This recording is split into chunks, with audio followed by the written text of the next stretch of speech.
आज हम यहाँ इस फ्रॉग की रिगिंग करने वाले हैं, जो कि लास्ट ट्यूटोरियल था कि इसके सीन के लिए प्लानिंग कैसे करना है। तो प्लानिंग मैंने उस सीन में कर दी थी, उस वीडियो में आपको प्लानिंग देखने को मिलेगी। लेकिन अभी इसका एनिमेशन करना है तो इसको हमें रिग करना पड़ेगा टोटली। तो यहाँ रिग कैसे करते हैं, देखो मैं हरदम की तरह यहाँ एक रेक्टेंगल ले लेता हूँ। रेक्टेंगल लेने के बाद मैं राइट क्लिक करके यहाँ पर जाता हूँ कन्वर्ट टू सिंबल। तो ये ग्राफिक हो रहा है दोस्तों, मूवी क्लिप नहीं हो रहा है। आप देखोगे तो ग्राफिक है। और यहाँ पे मैं पिवोट सेट कर रहा हूँ। पिवोट मतलब जो व्हाइट एक डॉट होता है उसके ऊपर डबल क्लिक करने से वो वहाँ चले जाता है जहाँ हमने ग्राफिक करते वक्त सेट किया था। तो ये वहाँ चले गया। और देखो बॉक्स में उसी एंगल में रख रहा हूँ जिस एंगल में उसका हाथ है, क्योंकि अगर हम सही से ग्राफिक नहीं बनाते तो आगे चल के बहुत दिक्कत होती है स्ट्रेच स्क्वैच ये वो करने में। तो शुरू में ही हमें प्री प्रोडक्शन मतलब पाइपलाइन जो है वो सही कर लेना है, चाहे वो हमारा प्रोडक्शन हो या चाहे और किसी का।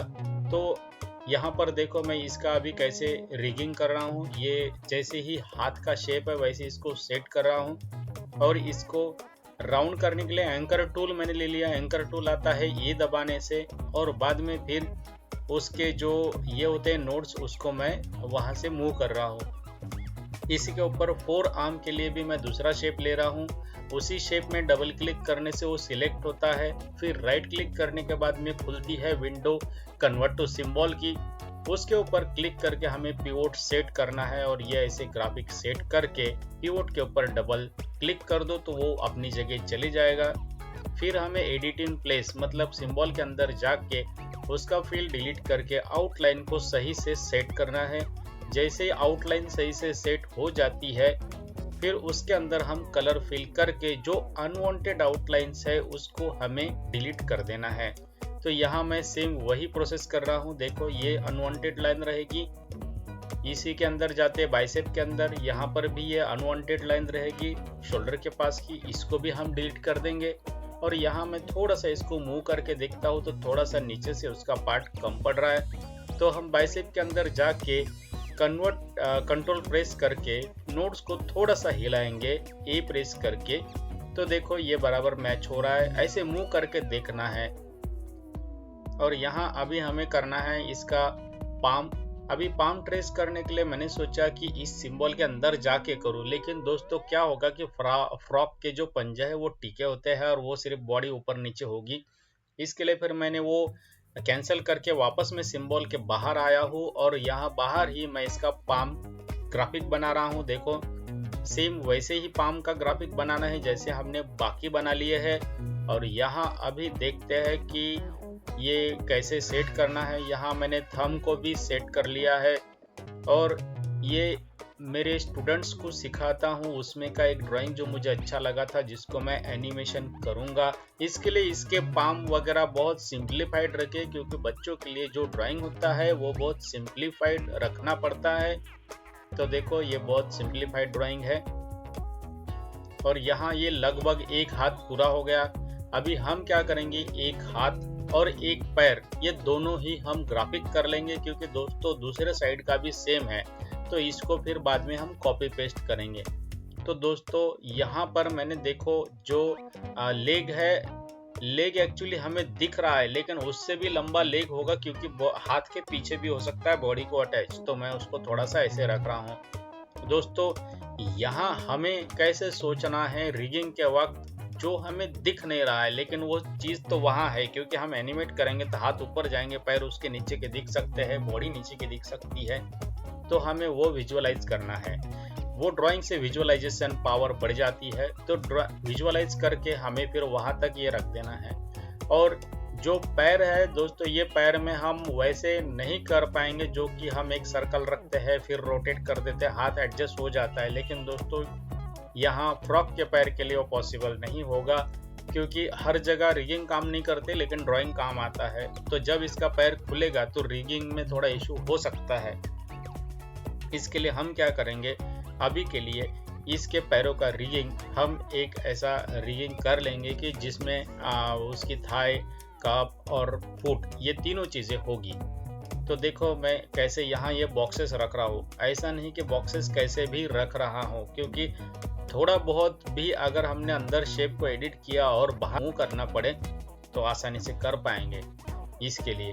और ये ट्यूटोरियल बहुत ही इंटरेस्टिंग होने वाला है, तो आप सभी से विनंती है कि कृपया इस ट्यूटोरियल के एंड तक बने रहे, तो आपको पूरा देखने को मिलेगा। हो सकता है इसमें का 5-10% भी आपको हेल्पफुल हो। अगर हो जाए तो इस वीडियो को लाइक करें, शेयर करें और सब्सक्राइब करें। दोस्तों, मैं चाहता हूं कि जो भी प्रोडक्शन पाइपलाइन में चलता है वो पूरा नॉलेज आप तक आ जाए। मेरी हमेशा से यही कोशिश रही है कि अरिहंत ड्राइंग क्लासेस के माध्यम से जो भी मैंने इंडस्ट्री में जाना है वो आप तक पहुंचा हूं। तो देखो दोस्तों, यहाँ पर भी मैं ये जैसे फुट है, इसको भी मैं कैसे रिग कर रहा हूँ। एक मैंने बॉक्स लिया, उसका पिवोट सेट किया, रोटेट किया, जैसे फुट का शेप है वहाँ रखा, फिर अंदर जाके एडिट किया।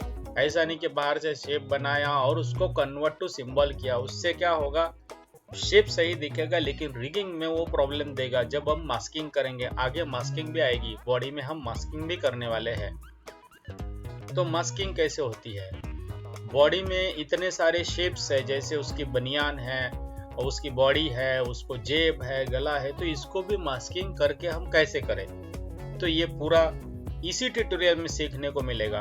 तो आप एंड तक बने रहे और ये पूरा ट्यूटोरियल देखते रहे। अभी देखिए मैं बॉडी को कैसे ग्राफिक बनाऊंगा। यहाँ पे इसका पिवोट मैंने नीचे रखा है, इसको मैंने नाम दिया एफ बॉडी, मतलब फ्रॉक की बॉडी। यहाँ देखो, अभी इसको डबल क्लिक करेंगे, पिवोट अपनी जगह चले जाएगा। बॉक्स को थोड़ा नीचे शिफ्ट कर देंगे और इस शेप के ऊपर डबल क्लिक करने से हम उस शेप के अंदर चले जाते हैं, या तो एडिट में से आप एडिट इन प्लेस कर भी जा सकते हैं। और ऐसे मैं इस बॉडी के शेप को सेट कर दे रहा हूँ। देखो, जैसे बॉडी का एक शेप होगा हाथों के पीछे भी, तो इस शेप को हम ऐसे एडजस्ट कर देंगे। और ये सब धीरे धीरे करना है, और ये मतलब एंकर टूल से ही करना है, ज़्यादा हमें एरो टूल से खींचना नहीं है शेप को। आप देखोगे तो इतना बड़ा शेप है लेकिन इसमें हार्डली 4-6 ही नोड्स है। जब हम एरो टूल से उसको एडिट करते रहते हैं, लाइन को टच करते रहते हैं, खींचते रहते हैं, तो बहुत सारे नोड्स आते हैं। जब भी आप शेप दोगे तो वो दिक्कत देता है। अभी यहाँ पर मैं बनियान का शेप बनाऊंगा। देखो दोस्तों, बनियान का शेप इतना ही है, लेकिन हमें इतना रख के काम नहीं चलेगा, हमें इसको एक्सटेंड करना पड़ेगा, क्योंकि बनियान पूरे बॉडी को, नीचे वाले बॉडी को ढके होगी। देखो, तो ऐसे मैं बनियान का एक शेप कर रहा हूँ। और आपने देखा होगा मैंने गले के लिए तो बनियान का शेप कर्व नहीं किया है। अगर समझो करना है तो कर भी सकते हैं, लेकिन उसके ऊपर एक सर्कल डाल देंगे, तो जब भी समझो हम शेप ट्विन देंगे तो उस समय का भी प्लानिंग हमारे पास है कि बनियान को इतने सारे जगह पे हमें फिर नोट्स लगाने की जरूरत नहीं पड़ेगी। जितना सिंप्लीफाइड शेप होगा वो शेप ट्विन भी ले लेगा। तो इसके लिए हम क्या करेंगे, और एक लेयर लेके यहाँ एक सर्कल डाल देंगे, मतलब बनियान के ऊपर जो उसका गला दिख रहा था वो भी गला यहाँ पे दिख रहा है। और एक लेयर लेके हम जेब का शेप यहाँ पे ड्रॉ कर लेंगे, और जेब सिर्फ आउटलाइन में रहेगी, उसके अंदर कलर फिल करने की कोई जरूरत नहीं है, क्योंकि बनियान तो पीछे है ही, उसका कलर तो पीछे है ही।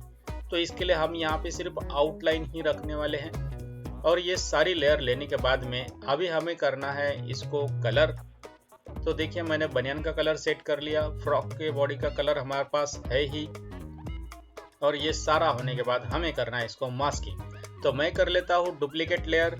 ये लेयर को सबसे ऊपर शिफ्ट किया और उस लेयर को और एक बार डुप्लीकेट किया, और सबको हमें रीनेम करना है, मतलब ये मास्क लाइन रहेगी। दोस्तों, जब भी हम मास्किंग करते हैं तो लाइन थिन बनती है, इसके लिए लाइन की लेयर अलग से लेना है। और यहाँ पर हमने एक लेयर, उसको भी नाम कर दिया मास्क, और राइट क्लिक करके हमने मास्क किया और ये दोनों लेयर को पकड़ के सिर्फ उस लेयर के ऊपर ड्रैग किया, तो ये मास्किंग के अंदर आ चुके हैं। और अभी मास्किंग के नीचे का हमें दिख नहीं रहा है, क्योंकि जो आउटलाइन है वहां से हमने फिल डिलीट नहीं किया। फिल डिलीट करते ही वो हमें नीचे का पार्ट दिखने लगा है। और इसको कंट्रोल डाउन एरो से नीचे शिफ्ट कर देना है। ये लेग को भी नीचे शिफ्ट कर देना है कंट्रोल डाउन एरो क्लिक करके, जो हमारे कीबोर्ड में 4 एरो होते हैं। तो देखो ये सब हो गया है। अभी हम क्या करेंगे, यहाँ से ये हाथ और पैर को कॉपी पेस्ट करेंगे, तो इसके लिए शॉर्टकट है Ctrl+C Ctrl+Shift+V।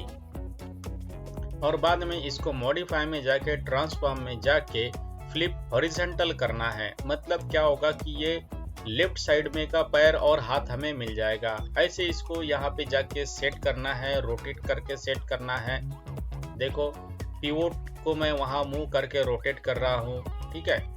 तो ऐसे इसको रोटेट कर देना है और जैसे ही अभी हमें लगेगा कि हाँ ये सही से बैठ रहा है, तो उस समय फिर हमें सबको डुप्लीकेट भी करना है। और इसी ट्यूटोरियल में आपको मिलेगा कि इसको डुप्लीकेट कैसे करते हैं, सिंबल को डुप्लीकेट कैसे करते हैं। अगर डुप्लीकेट नहीं करते हैं तो समझो सेम सिंबल की 1000 कॉपीज होगी तो 1000 में प्रॉब्लम आएगी।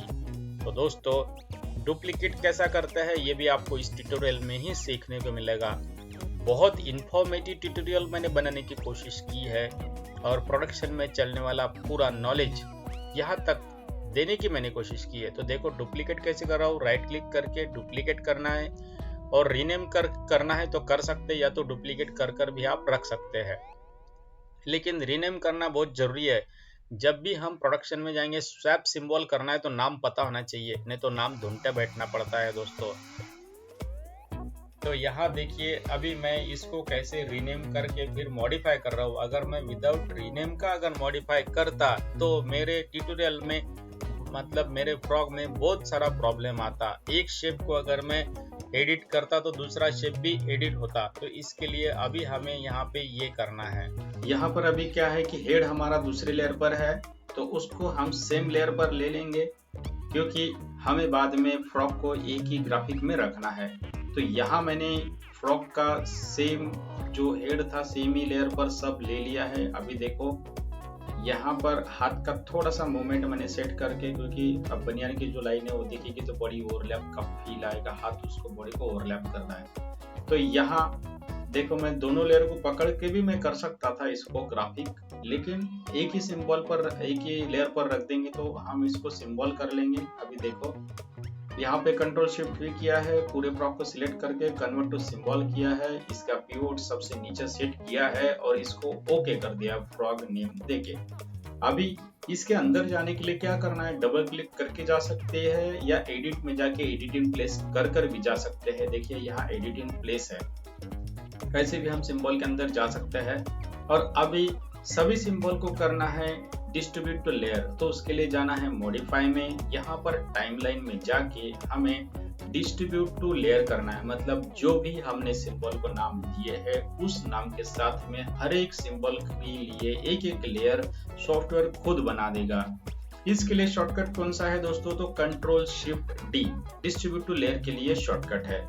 दोस्तों ये ट्यूटोरियल जितना भी मैं मतलब इंफॉर्मेटिव बनाना चाहता था उतना मेरे हिसाब से बना है। अगर ये आपको अच्छा लगे तो दोस्तों प्लीज इसको लाइक शेयर और सब्सक्राइब करिए। मैं हूं आपका दोस्त राहुल उन्होंने और आप देख रहे हैं Arihant drawing classes YouTube channel. दोस्तों इस चैनल को लाइक करें, शेयर करें और अपने दोस्तों के साथ आज ही शेयर करें।